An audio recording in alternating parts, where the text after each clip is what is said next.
안녕하세요. 손하나의 서재에 오신 걸 환영합니다. 여러분은 살아가면서 어떤 것에 가장 스트레스를 많이 받으시나요? 아마 인간관계를 꼽으시는 분들이 많을 겁니다. 직장 스트레스도 사실 일보다는 인간관계 때문에 생기는 경우가 많죠.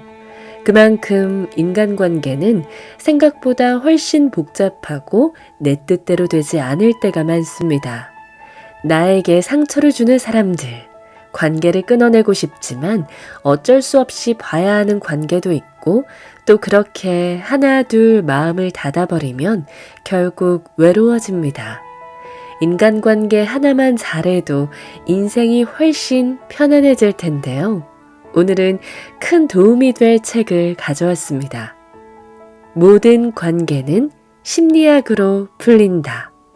저자는 심리학을 공부한 전문 상담교사로 자연스럽게 심리학을 활용해서 사람들의 고민을 해결해주고 있습니다. 특히 인상 깊었던 건 진솔한 사람인 걸 보여주기 위해 있는 그대로 자신을 드러내는 것이 독이 될 수도 있다고 하는데요. 오늘 이 책을 읽으며 인생을 살아가는데 큰 힘이 되는 지혜를 얻으실 겁니다. 같이 읽어보시죠.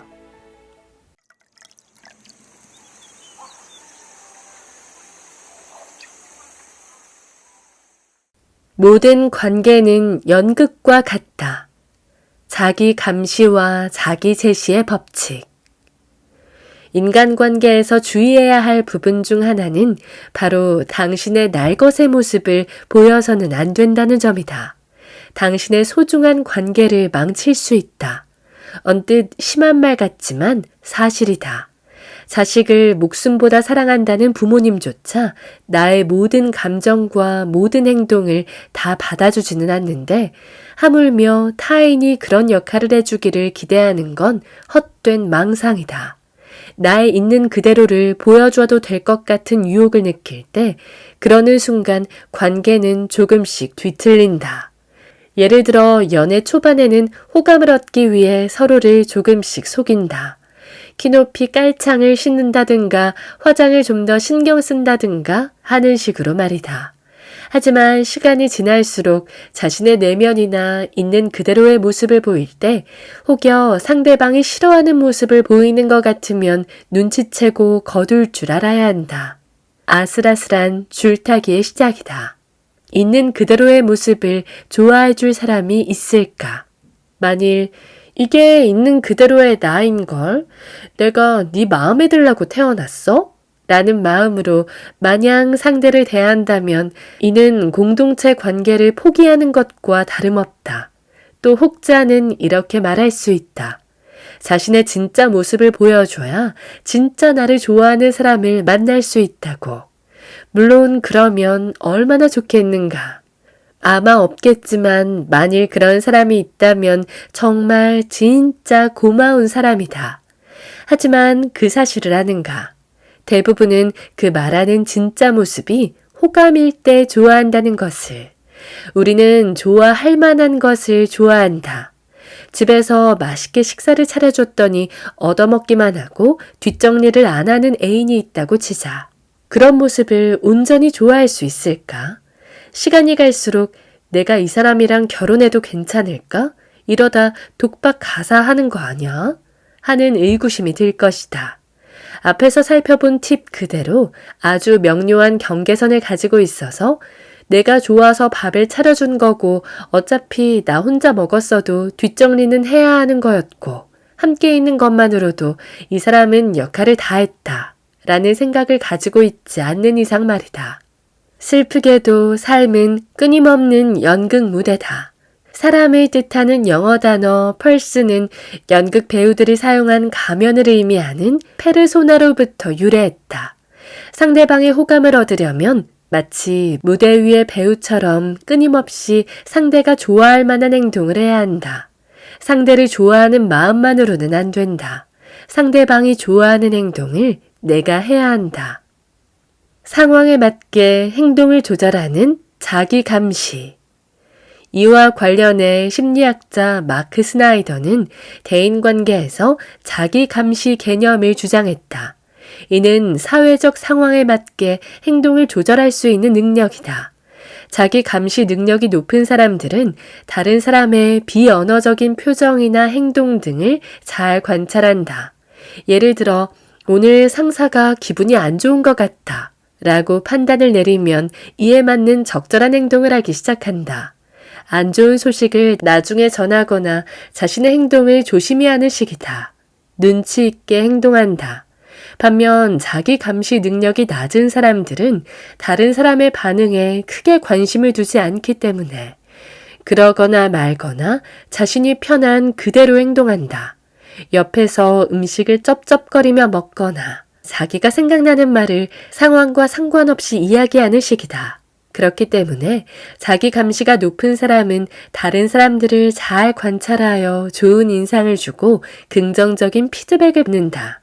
대표적 연예인으로 유재석을 말할 수 있다. 이런 사람들은 상대방의 이야기를 더 잘 기억하고 주의도 잘 기울이며 감정도 잘 읽는다. 한 TV 프로그램에 출연한 배우 황승헌은 존경하는 선배로 유재석을 꼽은 바 있다.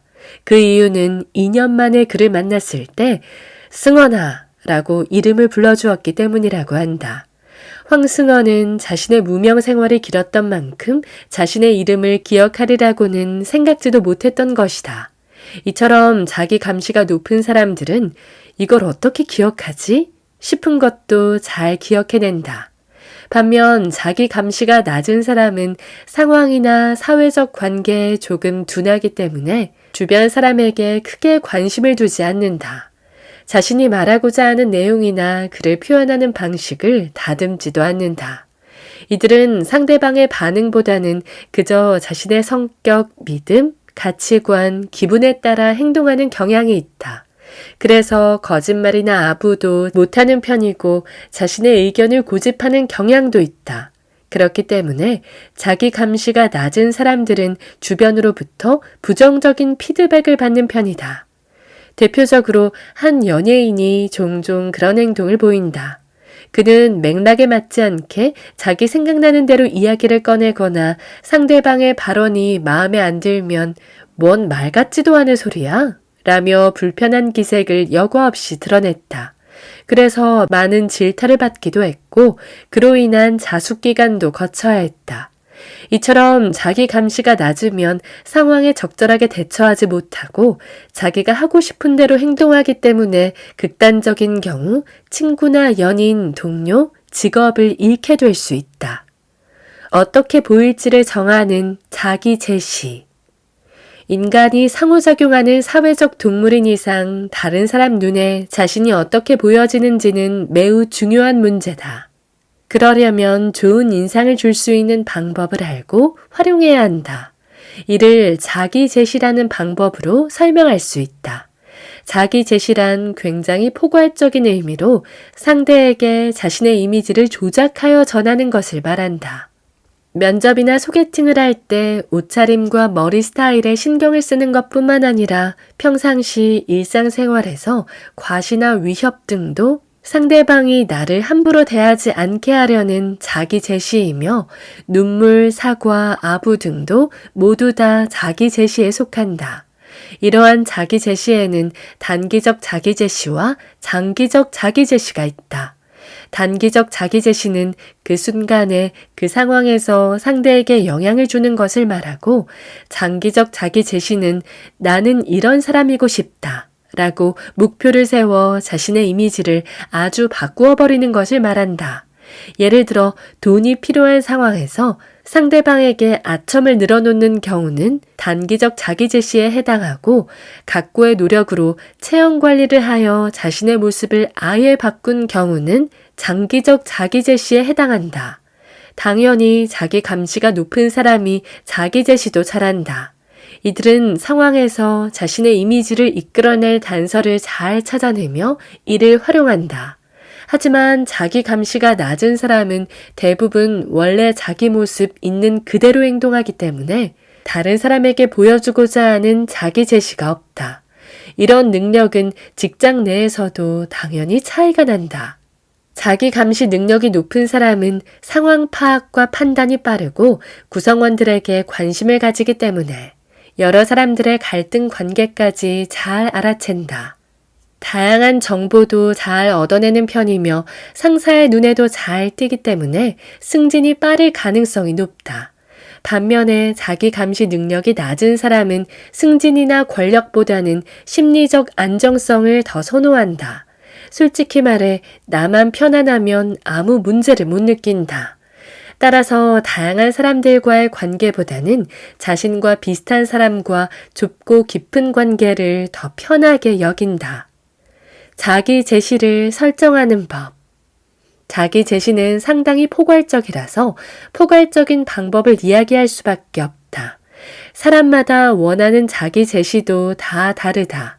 하지만 기본적인 방법은 다음과 같다. 첫째, 평상시 자신의 모습을 관찰한다.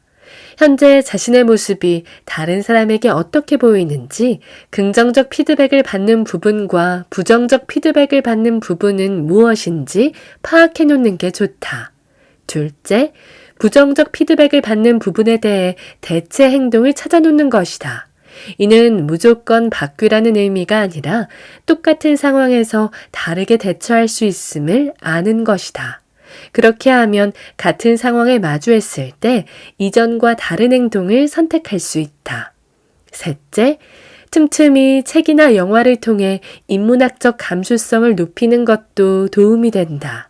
각 인물들이 갈등 상황에서 어떻게 대처하고 해결해 나가는지를 간접 경험하며 배워나가는 것이다. 넷째, 평상시 자신이 원하는 자신의 모습을 최대한 구체적으로 품고 사는 것도 장기적 자기 제시에 좋다. 앞서 말한 단기적 자기 제시는 임기응변이지만 장기적 자기 제시는 꾸준히 시행하다 보면 어느덧 자신의 자연스러운 모습이 될 수 있기 때문이다. 자기 감시와 자기 제시의 필요성. 자기 감시와 자기 제시에 대해 다른 사람의 눈치를 보는 것이라고 생각하고 반감을 느끼는 사람도 있을 수 있겠다. 하지만 이는 상황에 대한 판단 능력이 높은 것이다. 상황에 적절한 행동을 할 줄 아는 능력이 좋은 것이다. 우리는 진심이 훌륭한 가치라 여겨왔기 때문에 어떤 상황에서든 진솔해야 한다고 믿고 상황에 따라 다르게 행동하는 모습을 가식이라고 생각하기 쉽다. 하지만 진심인 마음과 눈에 보이는 행동은 별개다. 진심이 행동에 묻어나오지 않을 수도 있다. 그러니까 속마음은 상대방을 좋아한다고 해도 상대방은 그런 마음을 못 느낄 수 있다. 아, 이 사람이 나를 좋아하는구나 라고 느껴지게끔 행동을 해야 상대방이 느낄 수 있다. 또한 이미 우리는 직장에서의 모습, 가족에서의 모습, 친구와 있을 때의 모습이 다 다르다. 예를 들어 집에서 세상 편한 모습으로 배 깔고 뒹굴뒹굴 하다가도 갑자기 직장 상사로부터 전화가 왔을 때 벌떡 일어나 두 손으로 통화를 하고 굽실거리며 마무리 인사한 적 다들 한 번쯤 있지 않은가? 이뿐이랴. 만일 시어머니가 친정엄마라고 생각해라 라고 며느리에게 말했다고 해서 며느리가 시어머니에게 알았어. 근데 오늘 점심 메뉴는 뭐야? 또 된장찌개야? 아, 지겨워. 난 그냥 라면 끓여서 먹을게. 라고 한다면 어떻게 될까? 그러므로 다양한 상황에서 다양하게 행동하는 모습은 상황에 맞게 잘 해나가는 능력이다. 그건 정말 장점이다. 자, 인정할 건 하자. 이제 어느 유명한 사람이든 똥만 싸도 박수 받던 시절은 끝났다. 모두에게 사랑받을 필요는 없다. 이기적 편향의 법칙. 나를 싫어하는 사람과 내가 싫어하는 사람이 있다면, 그리고 둘 중에 한 명과 함께 있어야 하는 상황이 온다면 누굴 택하겠는가? 이에 대한 답은 사람마다 다를 것이다. 확실한 것은 둘 중 어떤 경우든 다 불편하다는 사실이다. 안타깝지만 살면서 이러한 관계를 피할 수는 없다. 이때 우리가 할 수 있는 일은 이들을 마주칠 때 슬기롭게 대처할 수 있는 방법을 배우는 것이다. 날 싫어하는 사람에게 더 당당해져라. 상대방이 나를 싫어한다고 생각하면 괜히 움츠러들 수 있다. 하지만 일단 기억해야 할 사실은 그 사람이 나를 싫어하는 마음이 강하면 강할수록 나는 그 사람에게 엄청난 영향력을 쥐고 있는 존재라는 점이다. 나는 이 사람에게 존재 자체만으로 엿을 먹이고 있기 때문이다. 그러니까 나를 싫어하는 그 사람을 마찬가지로 괴롭게 해주고 싶다면 더욱더 나 자신답게 행동하는 편이 좋다. 자, 그럼 나를 싫어하는 사람이 있다면 구체적으로 어떻게 하는 게 좋을까? 첫째, 나를 싫어하는 사람과 나를 아끼고 좋아해주는 사람들의 수를 한번 헤아려 보자. 그 숫자를 생각해 보면 나를 싫어하는 그 사람이 하찮게 느껴질 것이다. 둘째, 모든 사람에게 사랑받을 수 없다는 사실을 새삼 받아들이자. 인기가 많은 연예인에게도 안티는 반드시 있다. 물론 누군가에게 미움을 받으면 씁쓸하고 상처가 되지만 사람이라면 누구나 그 상처를 조금씩 가지고 살아간다. 셋째, 내 눈앞에서 친절하다면 그냥 내버려 두자. 상대가 나를 뒷담화했다 해도 그런 적 없다고 시침이 뗄 뿐더러 어차피 친절하니 말이다. 넷째, 내 앞에서 싫은 티를 내는 사람에게는 내가 너를 기분 나쁘게 한 게 있니? 내가 너한테 실수한 게 있어? 라고 조금 놀란 표정으로 물어보자. 특히 나는 아무것도 몰라요 와 같이 순진무구한 말투를 쓰면 나는 나쁜 의도는 없었는데 네가 나를 불편해하는 게 느껴진다 라는 태도가 전달된다. 이때 똑같이 나도 너 때문에 기분 나쁘다 라는 감정을 실어 표현하면 전쟁의 서막이 열린다. 전쟁을 원한다면 어쩔 수 없지만 문제를 원만하게 풀고 싶다면 의도적으로 적을 만들 필요는 없다. 다섯째, 헛된 기대는 하지 말자. 나를 싫어하는 사람이 언젠가 나를 좋아해 줄 것이란 기대는 접어야 한다. 모든 감정은 평등하다. 싫어함, 좋아함, 냉정함, 따뜻함. 어떤 감정으로 나를 대할지 정하는 건 그 감정의 주인이 해야 할 일이다. 내가 정할 수 있는 부분이 아니다. 여섯째, 상대가 나에게 아무것도 아니라는 듯 행동하자. 그 사람 때문에 화를 내고 상처를 받으면 그가 바라는 대로 해주는 꼴이 된다. 그는 나를 기분 나쁘게 하는데 성공했다며 속으로 으스대거나 즐길지도 모른다. 그러므로 인사도 평소처럼 하고 상대가 기분 나쁘게 굴어도 신경 쓸 가치가 없는 일인 듯 행동하는 게 좋다. 일곱째, 나를 아껴주는 좋아하는 사람들과 시간을 함께 하자. 사람으로부터 받은 상처는 사람이 치유해준다. 그런데 나를 싫어하는 사람이 상처를 치유해줄 리는 없다. 나를 아껴주고 좋아해주는 사람이 치유할 수 있다. 나를 존중해주는 사람과 함께 산책하고 함께 맛있는 음식을 먹으며 시간을 보내자. 여덟째, 악은 정으로 갚는다. 여기서 정은 잘못된 것을 바로 고치는 일을 의미한다. 이에 관한 공자의 이야기가 있다. 어느 날 한 제자가 공자에게 스승님, 악은 선으로 갚아야지요? 라고 물었다. 그러자 공자가 제자에게 물었다. 그럼 선은 무엇으로 갚느냐? 할 말이 없어진 제자에게 공자는 다음과 같이 말했다. 악은 선으로 갚는 게 아니라 정으로 세우는 것이다. 만약 상대가 싫어하는 감정을 넘어서 괴롭히는 행동으로까지 이어간다면 신고 등의 공적 절차대로 진행하는 수밖에 없다. 내가 싫어하는 사람은 그만큼의 가치가 없다. 반면 내가 싫어하는 사람이 있다면 어떻게 하는 것이 좋을까? 가장 간편한 방법은 뒷담화를 하는 것이다. 뒷담화는 실제로 스트레스 감소에 도움을 준다. 하지만 그 사람을 절대 모르는 내 편의 사람에게만 해야 한다. 뒷담화가 돌고 돌아 그 사람 귀에 들어가면 어떤 전쟁이 치러질지 모르니까. 또한 주변에서 뒷담화를 좋아하는 사람이라는 이미지가 생기면 본인이 가장 큰 타격을 받으므로 아주 조심해야 한다. 둘째, 싫다라는 감정이 드는 순간 그건 나의 문제임을 자각해야 한다. 우리는 흔히 그 사람이 어떠해서 그 사람이 싫어할 수밖에 없는 행동을 하니까 라며 상대의 문제로 생각하지만 사실 그는 자기 나름대로 타당한 행동을 하고 있는 것이다. 그 사람은 그 사람답게 있을 뿐이다. 그리고 똑같은 이의 같은 행동이라도 나는 싫지만 누군가는 다르게 생각하고 오히려 좋아할 수 있다. 그 사람이 싫다는 감정은 내가 선택하는 나의 감정임을 인정해야 한다.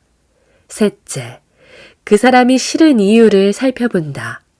그 사람의 어떤 부분이 싫은지, 그리고 그게 왜 문제가 되는지를 생각해 보는 것이 좋다. 되게 좋은데 좋은 이유가 없듯 싫은데 싫은 이유가 없다. 이유는 없어. 그냥 싫어. 하면서 덮어놓고 싫어하는 경우가 있는데 그러면 본인만 괴롭다. 그 사람의 어떤 점이 싫은지를 살펴서 자신을 이해하는 도구로 활용할 줄 알아야 한다. 넷째, 직접 말하는 방법이 있다. 그 사람으로 인해 내가 영향을 받는다면 그 사실을 알릴 필요성은 있다. 다만 이때 주의해야 할 점은 그 사람의 특정 행동의 한정에 요청해야 한다는 것이다. 다섯째, 되도록 마주치지 않는 것도 방법이다. 싫은 사람을 굳이 마주하며 스트레스 받을 필요는 없다. 피할 수 있으면 최대한 피하자. 여섯째, 이 사람이 내 감정을 소모할 만큼의 가치가 있을까 생각해보자. 사실 누군가를 싫어하는 감정은 늘 마음의 짐을 가지고 다니는 것과 같다. 가방이 무겁다면 불필요한 짐은 내려놔야 한다. 가만히 생각해보자. 싫어하는 사람을 내 가슴 속에 넣어두고 다닐 만큼 그 사람이 정녕 나에게 가치가 있는가? 일곱째, 싫어하는 건 자유지만 파를 형성하지 않아야 한다. 내가 그 사람이 싫다는 사실을 주변 사람에게 공공연하게 말하면서 편을 만들 필요는 없다. 다른 사람들이 내 앞에서 단순히 맞장구 쳐주는 말을 듣고 거봐, 나만 느낀 게 아니었어. 이건 그 사람이 명백히 잘못했고 그 사람이 이상한 거야. 라는 확신을 가져서는 안 된다. 특히 상대방에게 득달같이 찾아가 네가 잘못한 거야. 그건 나만 느낀 게 아니고 누구도 네가 안 그랬으면 좋겠다고 하고 다른 누구도 너 이상하다고 그러더라. 와 같은 언행은 절대 해서는 안 된다. 어떤 식으로든 파를 형성해서 상대를 공격하는 건 집단 따돌림이다. 모든 감정이 그렇지만 특히 싫어하는 감정은 1인분의 몫으로 그쳐야 한다. 여덟째, 사람은 누구나 이기적 편향을 가지고 있음을 인지한다. 이기적 편향이란 쉽게 말해 자신에게 유리하게 사고하는 방식을 말한다. 우리 기억 속에서 자신도 모르게 본인에게 유리한 정보는 과장되게 기억하고 불리한 부분은 삭제해버리는 것이다. 이러한 편향 때문에 싫어하는 사람을 더욱 싫어하게 될 수도 있다. 어쩜 저렇게 미운 짓만 골라 하냐? 싶겠지만 실은 미운 짓만 하는 것만 내가 골라본다 라고도 말할 수 있는 것이다. 똑같은 나라도 나를 좋아하는 사람은 나를 좋게 보고 나를 싫어하는 사람은 나를 안 좋게 본다. 이 세상은 존재하는 사람 수만큼 다양한 생각이 존재한다. 이 모든 사람을 만족시키는 건 불가능하다. 그 사람의 감정과 그 사람의 생각은 그 사람의 것이다. 내가 통제할 수 있는 영역이 아니다. 내가 할 수 있는 일은 나를 싫어하는 사람에게는 더 나답게 행동하고 나를 좋아하는 사람에게는 그들을 정성껏 대하여 더 나은 사람이 되는 것뿐이다. 잘 지내고 싶은 만큼만 받아줘라. 공감 한계의 법칙. 살면서 누구나 한 번쯤 겪게 되는 순간이 있다. 아니, 한 번이 아니라 여러 번 겪게 된다. 나의 마음과 의도를 오해했거나 아니면 별 생각 없이 한 내 행동에 대해 상처받은 자들이 찾아오는 그 순간을 말이다. 이럴 땐 어떻게 해야 할까? 우선 하지 말아야 할 일이 있다. 섭섭함을 표현하는 사람에게 오히려 문제가 있다는 듯이 반응하는 것이다. 이런 걸로 기분 나빠하다니 너 생각보다 소심하구나. 알고 보니 프로 불편러 아냐? 라고 말하는 식이다. 물론 자기 딴에는 당황스럽고 민망해서 말했겠지만 듣는 사람 입장에서는 기분이 더 상한다. 그 이후 대화가 잘 될 리 없다. 그렇다면 상대방의 섭섭함을 어떻게 받아줘야 할까? 내 상황이 어떻든 발을 밟았으면 사과를 해야 한다. 상대방이 나에게 섭섭하다고 할 때는 나의 특정 행동이 의도와 상관없이 그의 영역을 침범했다는 것을 의미한다. 다른 사람의 발을 밟았을 때 고의가 아니더라도 사과를 하듯 나의 어떤 행동이 상대에게 상처를 입혔다면 고의가 아니었어도 사과를 해야 한다. 하지만 많은 사람이 의문을 갖는다.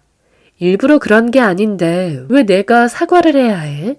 다른 사람은 다 아무 말 안 하는데 그걸 그렇게 받아들인 그 사람 잘못 아닌가? 라고 생각하면서 말이다. 하지만 반드시 기억해야 할 사실은 어찌됐든 내가 그의 발을 밟았다는 것이다.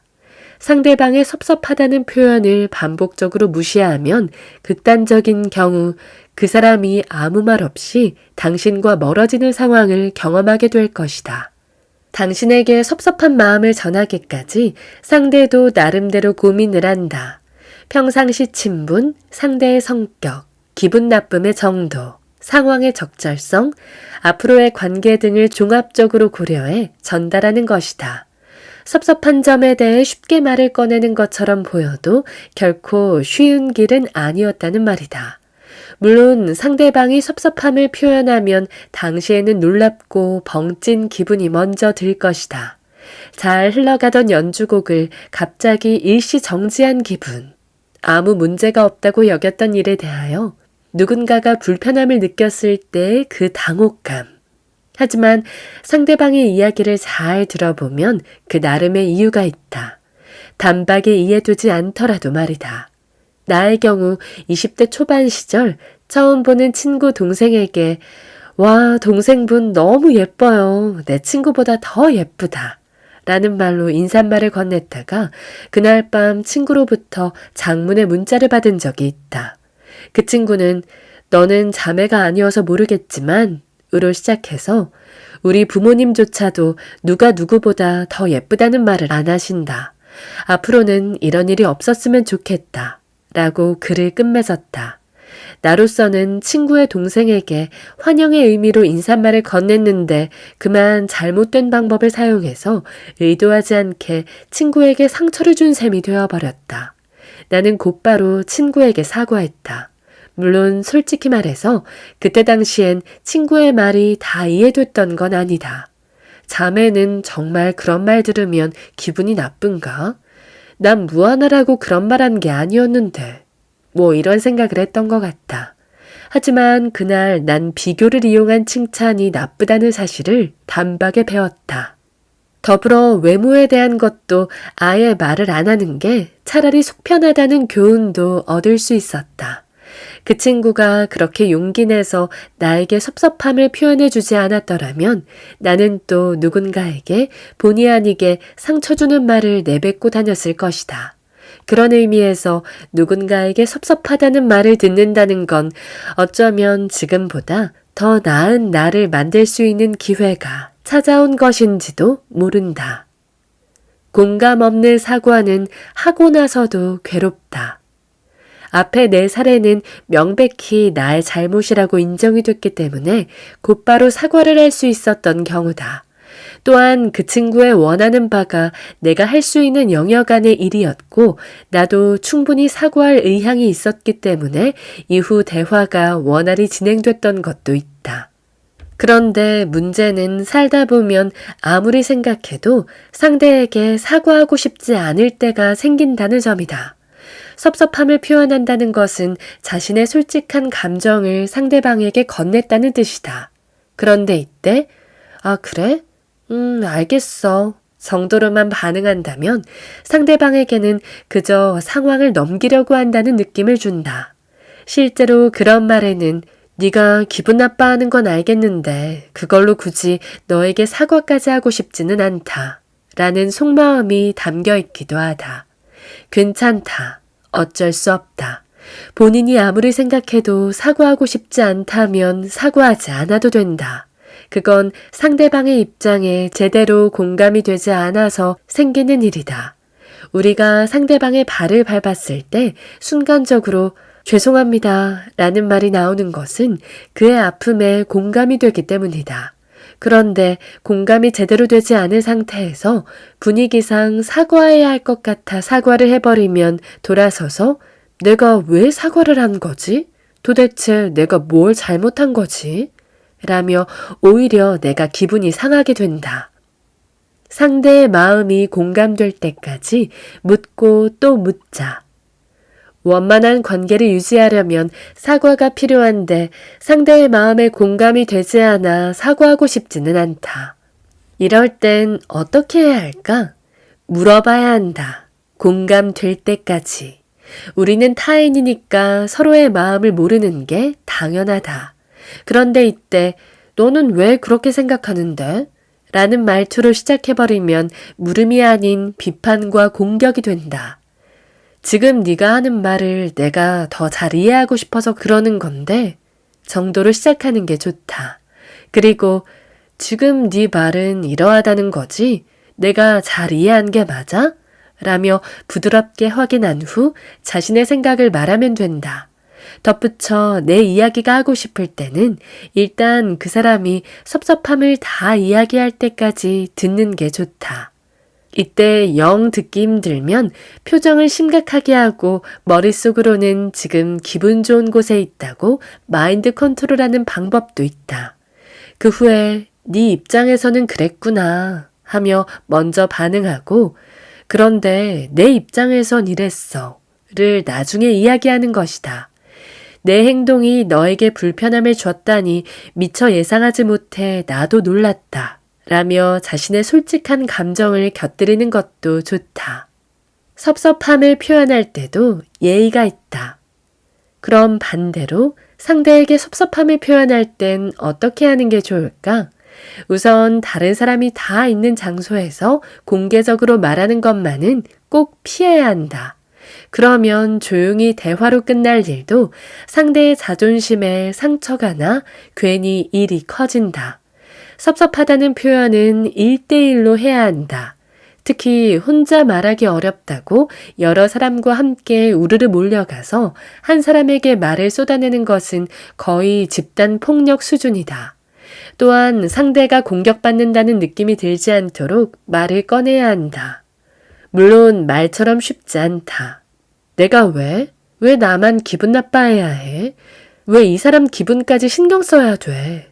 라는 생각이 들고 섭섭함을 지나 화마저 느끼게 된다면 그냥 입에서 나오는 대로 쏘아 붙이고 싶은 충동을 느낄 수도 있다. 그러나 공격을 받는다고 느끼는 순간 사람은 방어적으로 나오게 된다. 내 의견을 쏘아 붙인다고 해서 원하는 방향으로 대화가 진행되지는 않는다.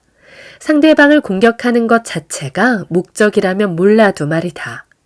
그러므로 나는 앞으로도 너와 잘 지내고 싶은데 라는 말을 서두에 깔고 네가 이런 행동을 할 때마다 라며 구체적인 행동을 언급하고 그로 인해 내가 받는 영향을 말해보자. 그리고 어떤 기분이 드는지도 말한다. 앞으로 조심해주면 좋을 것 같아. 그러니 어떠어떠한 행동을 보여줬으면 좋겠어. 이런 단계로 차근차근 말을 하는 게 좋다. 물론 정말 쉽지 않다. 알면서도 행하기가 쉽지 않다. 좋게 말한다고 알아들을까 싶은 의구심도 들 수 있다. 하지만 그렇지 않으면 그 사람은 그 사람대로 나에게 상처를 받고 섭섭함이 쌓인다. 데일 카네기의 인간관계론 제1장에서도 아무도 자기 자신이 잘못된 행동을 했다고 생각하지 않으니 비판하지 말라 라고 강조하지만 어디 이게 보통의 사람으로서 가능하겠는가? 그러니 이왕이면 말을 할 때 표현 방법이라도 가다듬자. 흔히 생기는 사소한 섭섭함이 아예 관계를 틀어버리지 않도록 말이다.